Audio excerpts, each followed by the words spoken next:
Hey, welcome everyone. I am so excited to be here today. And today we're going to talk about CHROs and a consultative approach, as well as the 80/20 on what you should do and focus on, because there's so much to focus on, as well as just how powerful an external network can be for your own success. I'm Cindy Liu with CHRO Partners, founder of CHRO Mastermind Groups, and I'm joined by Amy Messersmith. I'm going to have Amy introduce herself, but if you are joining us this morning, just put in the chat, say hello, so we know that you're there. All right, Amy. Hey, good morning. Thank you, Cindy Lou. It's so fun to be with everybody this morning. I'm excited to just talk about some of this work we do as CHROs and HR leaders. I've had the opportunity to work in the CPG industry, restaurants, logistics, distribution, healthcare, commercial construction, residential construction. So lots of industries, lots of different experiences, and still learning every day. So really happy to be with you all. Awesome. Thanks, Amy. Yeah, I think it's interesting because you've had so many industry experiences and had to quickly rise to that consultative advisor, not knowing anything about those industries. I think your frameworks might be interesting for a lot of folks. Amy, CHROs who come into organizations, there's three different scenarios that I've seen recurring. One, the C-suite has never had the context of strategic HR and talent management, so they don't really know how to leverage it. And their context is HR does party planning and payroll and just keep us from getting sued. Or on the other extreme, the CEOs are like, okay, we finally have strategic HR in, and we are going to do everything. Let's roll it all out right away. How soon can you do it? And then maybe there's somewhere in between, right, where they maybe aren't really familiar with it. They're not keeping you down, but they're not really familiar with what to expect. I'm sure you probably have experienced a little bit of all of those things, but tell me about why this consultative approach is so important to learn, both as a CHRO, but also to model for your team and help your team with. Yeah, I actually Googled consultative approach because I was thinking, okay, what exactly is Merriam-Webster saying here? But here's what I would say. Every organization, and maybe you've been in an organization a long time and you really know that business and you have seen that company evolve, and so you're evolving with it, and the people strategy that supports the business strategy is evolving with it. And maybe you're a little bit more like me, where you've worked in and out of lots of different industries and you've been able to come in and put fresh eyes on different inside different companies. I'll probably be able to answer it probably more from the latter, but I think it applies no matter what. When you have the opportunity to come into a new organization, there are a few things. One, the board is probably not going to expect to hear really solid recommendations and recommended roadmaps until the 60 to 90-day mark. In some cases, you might get 100. That's getting out there in my Mhm. experience. But you've got this gift of time typically on the front end where people are expecting you to get out, to learn the business, and to ask all the questions, and they're throwing their alphabet soup around. I would say take advantage of that. There's so much to be gained, and honestly, when I haven't taken advantage of that as much as I should, you don't ever get that opportunity back, right? There comes a point where you're supposed to know everyone's name and you're already supposed to have picked up on that stuff, right? So going back and asking the question afterwards is awkward. So take the opportunity to really dig in and listen. I think that's probably the number one um, learning I've had, and where I feel like too you can make some mistakes by telling too quickly. And let those things shape the thoughts that you're going to form. How do you formulate those thoughts once you've had a chance to get in and really listen, take it all in? I learned an approach years ago. There's no authorship on this. It's a strategy, structure, culture approach. So one thing I think is really helpful when you're in a if they're looking to you to be a consultative advisor, if you're a conciliary, okay, Mhm. is one, really understand the business strategy, because your people strategy should never stand independent of the business strategy. The people strategy is merely an answer to and enabling of the business strategy. So I think even the words we use are important, because we wouldn't want to infer that somehow there's a business strategy and then there's a people strategy. No, those two things walk hand in hand together, but one of them is an enabler of the other. One Yeah. does take the lead, one enables. So really learning the business strategy, I think taking that time up front to really learn it is super important. And then you can start to inform or make decisions around, are we actually structured correctly to deliver on the strategy? Do we have the right job architecture? Do we have the right org design? Now, if some of your experiences look like my experiences have in some places, you've got a whole mess of foundational stuff that you might need to shore up before you can even get to job architecture or org design. But I think it's important to capture both those immediate foundational things, but also the fact that's not where you intend to stop, that the puck is actually skating farther out. And those are the things that we're going to work on getting to at the 12, 18, 24-month mark, once some Yeah. of those foundations are put in place. But this, how you structure yourself, not only as a people team, but as you Mm. advise the business on how it can structure itself for success, that can only come once you've really dove into the business strategy and you understand what Right. it is you're trying to deliver. Yeah. And then you get to that culture piece, which is, okay, what's the heart? What are the things that we need to really do and prioritize that send the message, right? That we really do understand the strategy. We really do have the right structure. What are the programs then that really support getting that strategy across the line? So that's at a high level how I've walked into new roles and assessed and put the plan together. Yeah, it's interesting. I see this common mistake of HR functions jumping straight to the structure or the HR solution, right? The solutioning starts too soon versus looking at the business strategy. And you and I were talking about examples. Just in my business, when we have speakers come on, we would typically take the transcript and have a firm transcribe it, right? Human transcription or machine generated. For a while, as AI was coming out, I'm like, okay, let's see what they can do to help me with summaries. And it wasn't great. And then all of a sudden, another tool came on the market. And so all the revenue that I used to send to that company is gone. If that CEO is going, hey, we need better training for our salespeople, we need better advertising, none of that really matters, does it? The HR solutions are not going to solve that business model problem. That's right. And I think being able to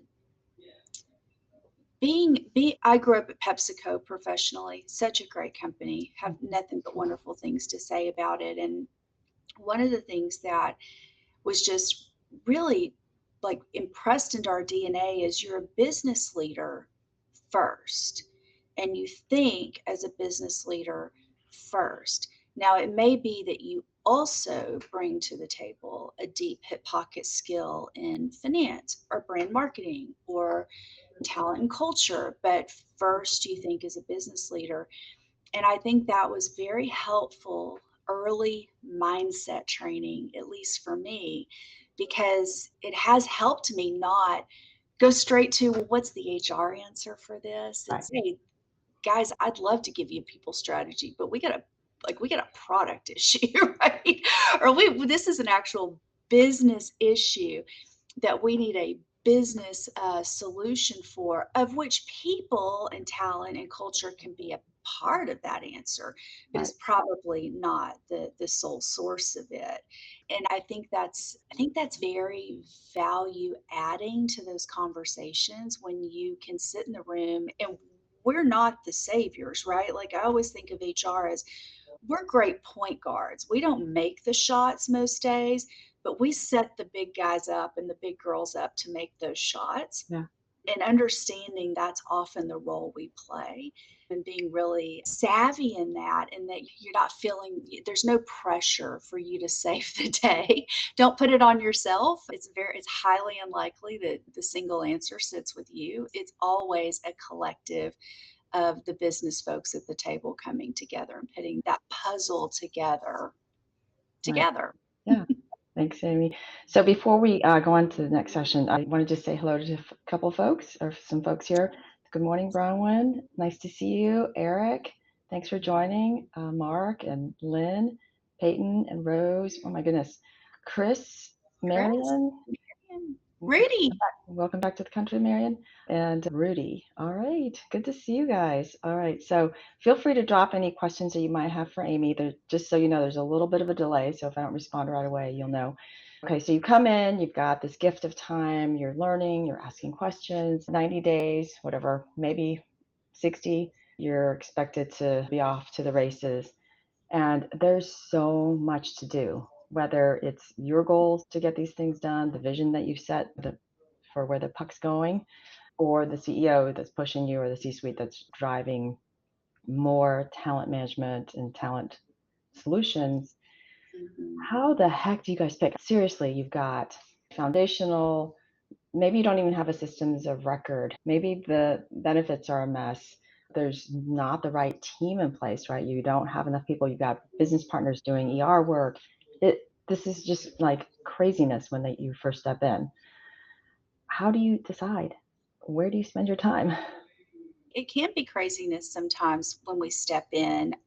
I'm a big believer in kind of 80/20, but also how you get there and how you take the leadership with you in those decisions. So, one thing that's been common in all my experiences is the expectation that around that 60 to 90-day mark, typically the board, and if not the board, the CEO typically will want to know, okay, what's the roadmap? What's the plan? What do you see? What do you think we need to do?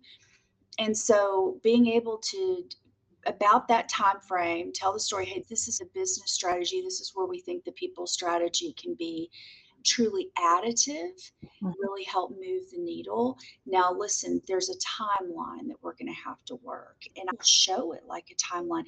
These are the most critical foundational things that I think we have to get after right away. And this is kind of what I think that's going to take.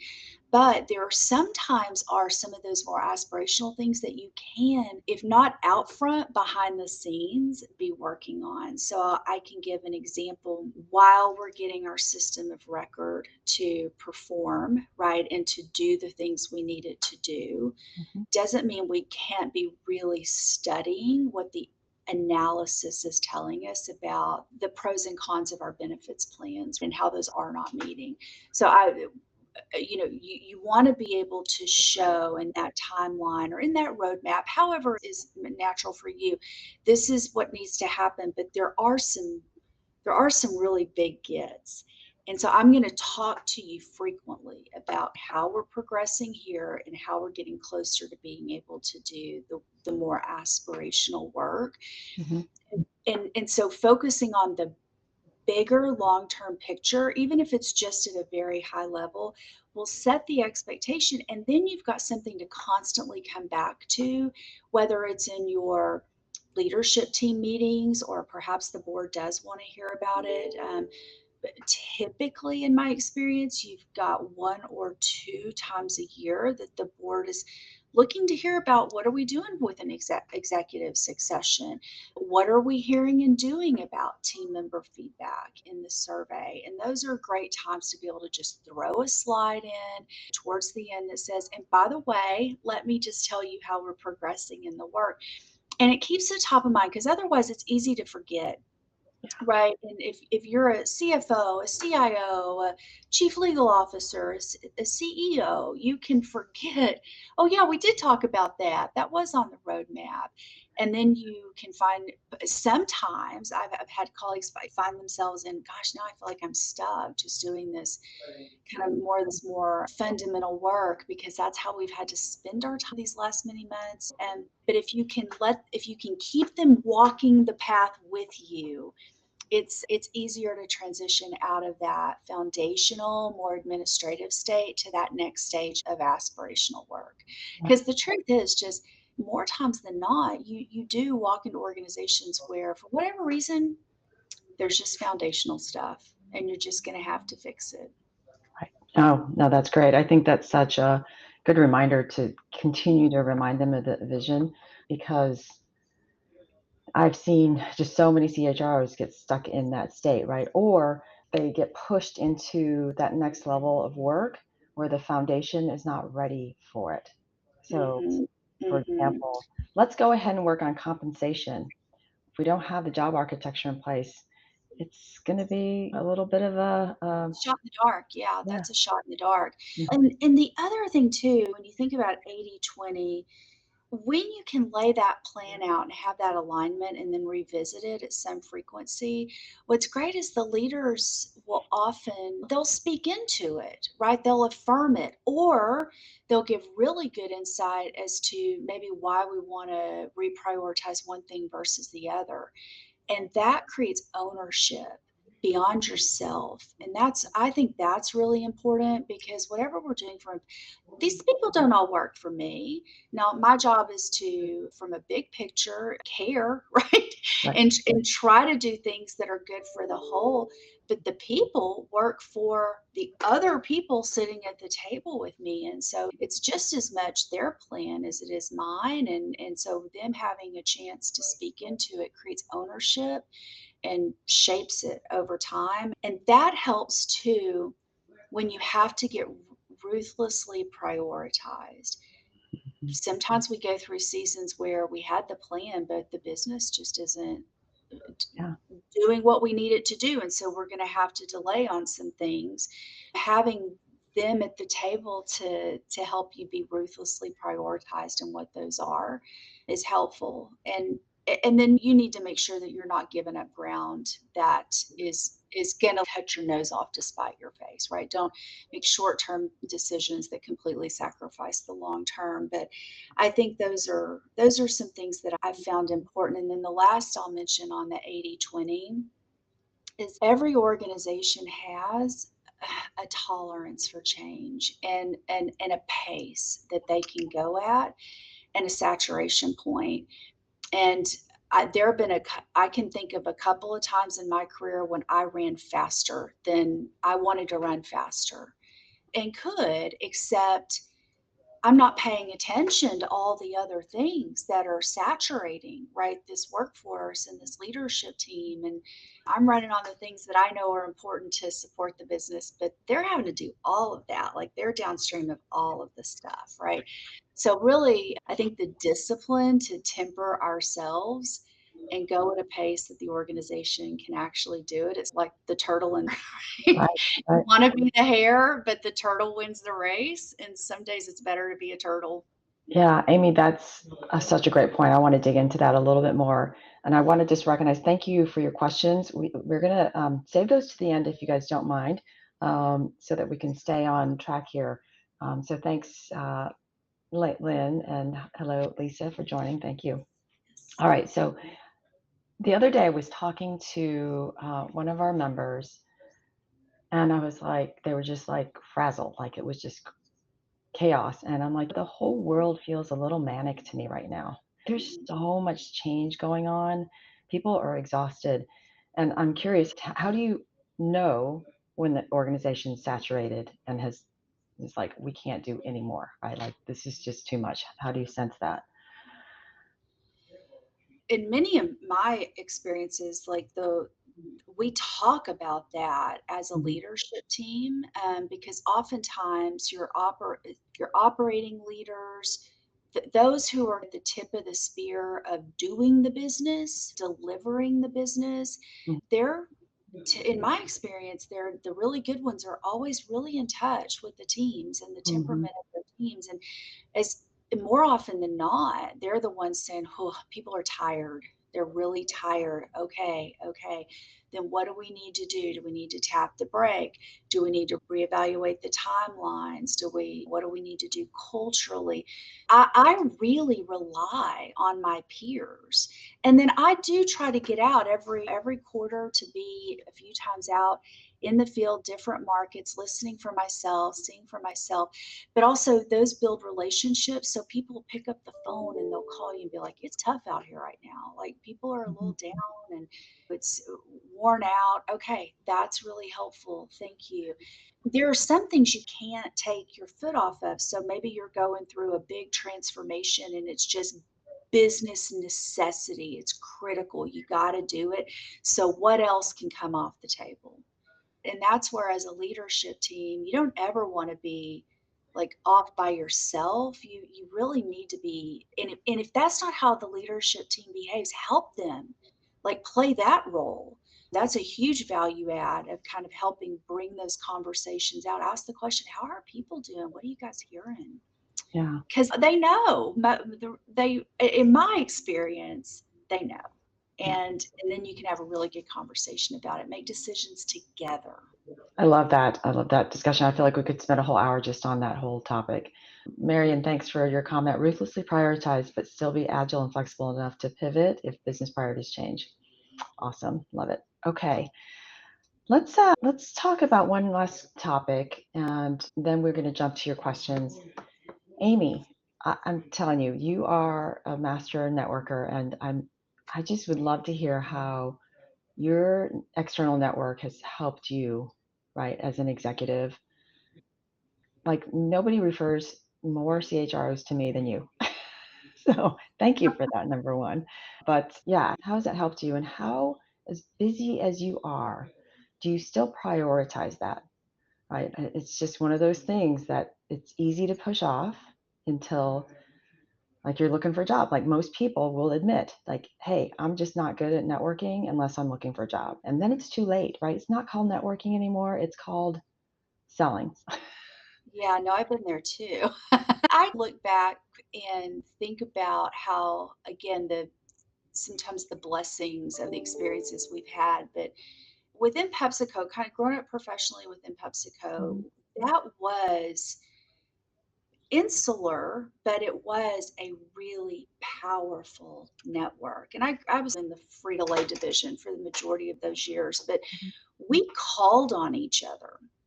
You had tons of peers across the company doing your same job in different locations, and we really leveraged each other that way. And so I love that I got to do that because whether I realized it or not, it was teaching me these are lonely jobs and nobody does this alone. And none of us are successful alone. It really does take a village. So when I left PepsiCo, I had a really stark realization that I didn't really have much of a network outside of PepsiCo. So I still had my friends, right, that were there, but my network outside of it was not very robust. And I was lonely. I realized I'm sitting in a chair I've never sat in before. I'm outside of the company. I know how everything worked. Now I know how nothing works. I have to learn it all over again and how we do it here. And I made a commitment that I would make time. And I didn't think about it so much as what's it going to do for my career. It was more like what's it going to do for my mental and emotional state. Like I need colleagues. And when you go into a new place and you're sitting in the top job, there's very few people you can or ought to talk to about many of the things that you are working on. And you just need someone who's been there and done that and can just go, I know. Okay, let's talk it out. And so it really that became more of a priority. And then you find like just these beautiful people who you just would want to have not have in your life. And so it fills my cup and it fills my reservoir so I can get back in there tomorrow and pour it all back out. But for me, it's been just less about networking and more about the discovery of some really lovely friendships with folks that I really think highly of and need to learn from. I need to learn from. And so it's important for me to spend time with them. That's the most elegant way I've heard it described. I love it. That's amazing. Thank you for that. All right. So if you love that too, type the word elegant into the chat for Amy. All right, we're going to go to some questions here from a anonymous LinkedIn user. This is a question for Amy. Have you ever considered or been asked to take on a leadership role outside of HR? I saw that question in the chat. I have not been asked to do that. And I don't know that I've ever really thought about it, but I would certainly be open to You need to that. be on a board, Amy. I mean, I think you need to be on a board. It's just been the work has just always come up in the people space, but I do spend a lot of time with the operators and finance teams and others, so that as we all do. So I think any HR person can run a P&L as well. That's just knowing the business. Yeah. One of the things I really admired about PepsiCo and some of the other organs was how they promoted oftentimes the movement, right? So maybe you're not going to go and be on a CFO path, but it's really important for you to have some like meaty financial experience. And so I think those are great. It like just never presented itself, or I didn't get my hand up in time or something. But yeah, it's a great Well, question. I don't, I think with the way you function, getting into the business and getting so nuanced, you scratch that itch, right? So, like you said, you're a great guide on the side. Oh, you didn't say that by yourself, but you say HR folks should be guides on the side, and I think there's such satisfaction in that. All right, so Lynn Stewart has a question. Amy, how are you navigating hybrid versus remote employees and keeping your culture strong? Do you see remote ending and bringing employees back in the office in general? Ooh, that's a good question. I think um, I'll start with how we've navigated it. And I'm not sure there's a singularly right answer anywhere. It really comes back to the company. Mhm. But our company took the approach of just what does the work require?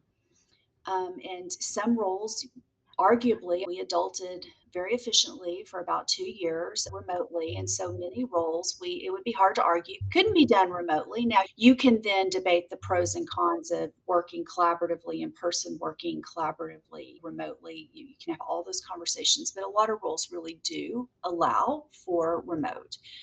Then we said, listen, at the same time, and I wasn't around for these decisions, so I give all the credit in the world to the people who made them prior to me, but they also were looking at real estate footprint and basically put some onus on the team member to say, if you want a permanent workstation versus a hoteling workstation, and your work can allow for it, you can certainly be hybrid, but we would like you on average in a general week to be in the office 3 days a week. Or if you don't want to do that and your work is still being performed well, you're welcome to hotel and come in when you need. We had a couple large, like transactional teams that are very metric driven Mhm. that went completely remote. Help desks, like call centers, completely remote because you can do that with your technology and you're literally sitting in front of a screen with a headset on all day anyways. We have found, I think, a good balance between those folks who really want to be in, those folks who really want to be remote, but also with some accountability to say if you're gonna be hybrid, you want your own, if you want to put your picture of your family on your desk, be here about 3 days a week on average, please. Are we perfect? No, but I do think choice, maybe the illusion of choice, I don't know, is a big part of the new norm, and it Yeah. gets a little sticky to take that away. We are also the majority of our work, Lynn, is field based, and those jobs are we never went remote on those, right? Those are you can't make a trust from home. Got to make it in the plant. So the vast majority of our team members never have been hybrid or remote. And I got to be honest, that has had dividends in the culture because we don't, on the majority of our team members, we didn't lose that camaraderie that comes with working together every day in person. Yeah. Yeah. I love that, Amy. But I think the folks who have to be in the office or out in the field, I did hear about an idea that I thought was really unique, that for their training time, if their training time can be remote, to let them do Mm, that. Right. So I thought that was fairly unique, because you're like, how can you share some of the, some of that. yeah, because we've got the technology, and why not? Okay. That's Mhm, mhm. all right. Thank you, everyone, for joining us today. It was such a pleasure. Amy, every time we talk, I learn so much.